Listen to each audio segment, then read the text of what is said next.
What up, though? Welcome to Me and Grow Game. I'm your host, Demetrius, and today I'm about to walk you through the process of creating your own DIY worm bin system.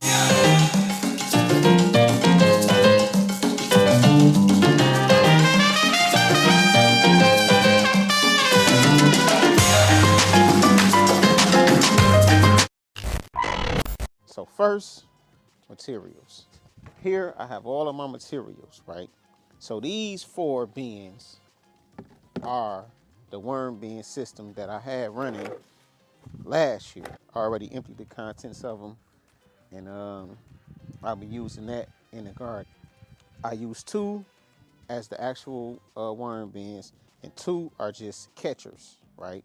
For all of the extra runoff, or in case any of the worms crawl through the holes in the bottom, then they'll just be deposited into this bin. And usually I come check it every other day, maybe every 2 days, 3 days. If I see worms in there, I'll just dump them back into the main bin. So how the system works is you just hit your local, Lowe's, Home Depot, probably Family Dollar, and you get yourself some of these regular storage bins, right? They only like $10, maybe $15. You get the lid with it. So I don't know how well you can see this, but what I do is I go through and drill a series of holes all around the perimeter of the bin. And I'm doing that so that after I fill it up with my material and I put the lid on top to keep rodents and from wanting to dig in there, I want to have some type of breathing, because you don't want it to sit with no air circulation at all, because then the materials, instead of them breaking down properly, they start to rot, and that's how you create this foul smell. So by you having air circulation breezing through, you prevent that. Also, you want to put holes at the bottom, right? Now the holes in the bottom is for the drainage, because as the materials decompose and begin to break down, you have liquid that drains out of the bottom. Cut it, and then that's perfect fertilizer for your plants. So you don't want to just throw all of that away. And I have these little wooden blocks here. So after I get the bin, I drill all of the holes, I fill it up with material, which I'm going to do in a second. Then I take these blocks here and I put them in the bottom bin, and then I double it up like that.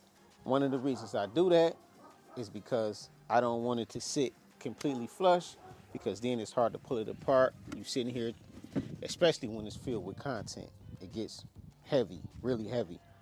So it's not going to be as easy to just pull it out like that. So that's one of the reasons I installed those blocks in there. Plus, I wanted to have a little bit of elevation.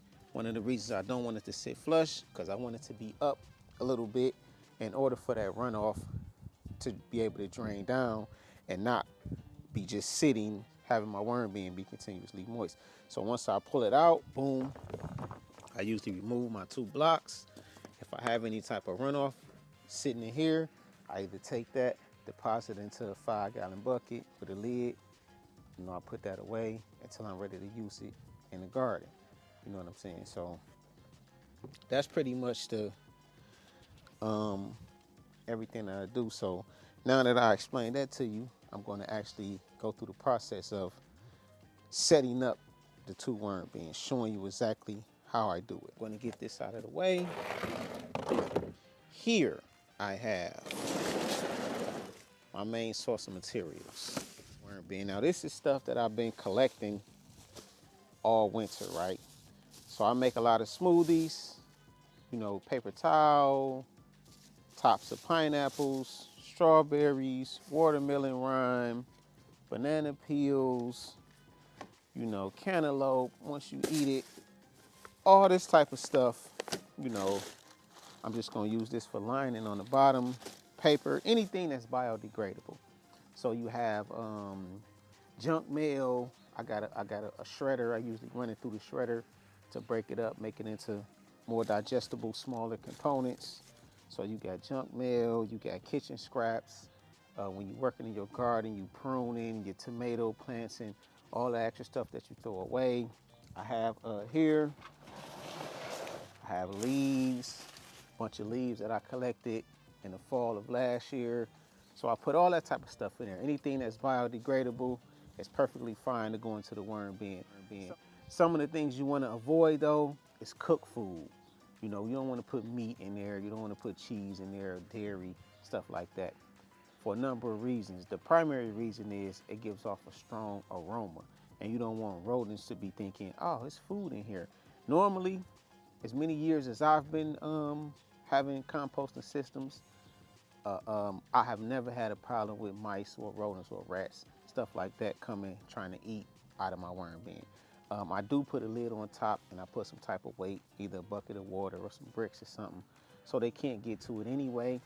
But that's just a method that I use to keep them from coming trying to dig out of my stuff. But yeah, for the most part, I haven't had a problem out of any type of rodents. It works perfectly fine. Like I say, these same totes, I've been using them over and over and over.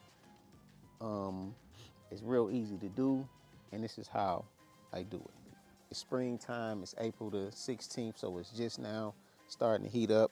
So all winter, as I be making my smoothies and different stuff, I take all my kitchen scraps, you know, put them in a little bag or something, and then I just take them and throw them in the garage. So this stuff been frozen all winter, so it doesn't really have a smell. It's just starting to thaw out.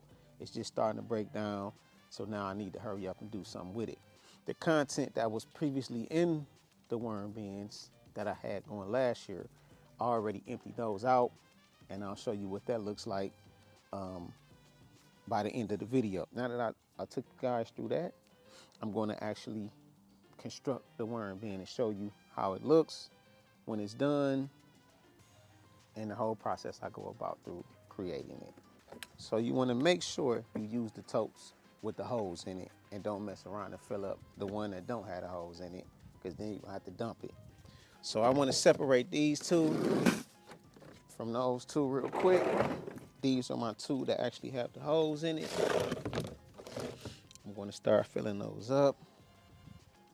And actually, I'm going to take my wooden blocks. Bam, bam. So therefore, when I fill it up, I don't have to lift it to put it inside the other one. It's already set where it's gonna go. So now, at this point, you literally can just start dumping material in there if you wanted to. But since it don't break down immediately, you know, and once I add worms to it, I don't want the worms to crawl through the holes in the bottom. So I usually put a piece of cardboard or something like that, some type of lining inside of the bin. As you can see, it's just regular cardboard. Boom. Plus, this kind of retains moisture. One thing you don't want is you don't want your bin to dry out, because once it dries out, the worms don't really have nowhere to go, and then they're going to start crawling up to the top and trying to crawl out the holes and trying to get out of there. If you create the perfect enough environment for them, you literally don't even have to put a lid on it. They're going to stay inside, because that's where all the food is at.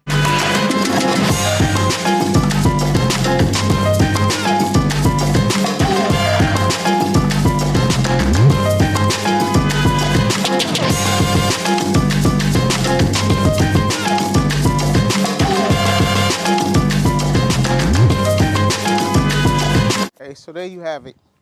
3 completely assembled, self-contained worm bin composting systems.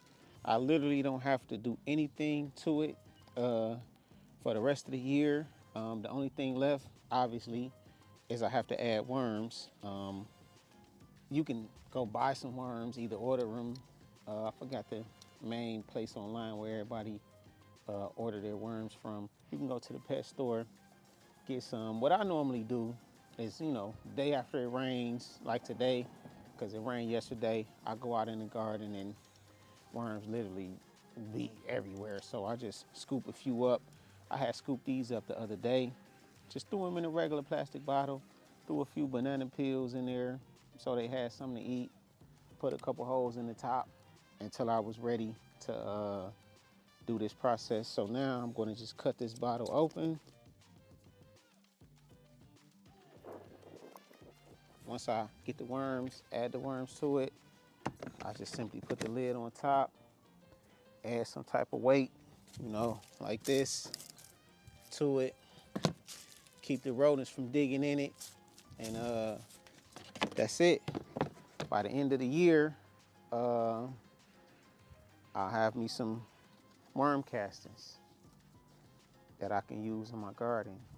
So I'll do another video on all the benefits of worm castings and why you should add them to your garden. So at the end of the process, for what I just showed you, this is what you end up with. I don't know how well you can see this, but these are worm castings. If I had some regular soil next to it, I can do a comparison where you can see the difference. But so this is from last year, and I just took 2 bins, I believe, and dumped it into one. So I ended up with this. But so this is the goal right here. Once the worms eat all the contents, break it down. Some of it was going to break down on its own anyway. All the worms are doing is speeding up the process. Then you end up with this, worm castings. So then you take this with your fertilizer and your regular garden soil, peat moss, your regular garden mix you're going to use anyway, and then you add a couple scoops of this to it after it's done. Or once you have your garden bed all laid out, you dig your hole where you're about to put your plant, and then you take some of this and you put it in there. So boom, and then you know, fill it back in. So as soon as the plants grow roots, immediately they grow into this, and it gives them the kickstart that they need to help them get established, you know, which is the critical point for all plants that first couple of weeks until they get orientated to their new environment. And so that's one of the purposes of going through this entire process. Worm castings. Yep. So that's it for this video. Hope you got something out of it. Thanks for watching. Like, share, comment, subscribe. Tell me, have you ever did this before? Now that you knowledgeable about the process, are you thinking about doing it?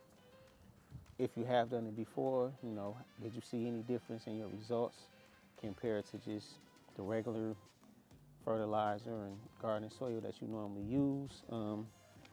Any type of tips on how I could have probably did it more effectively? And thanks for watching.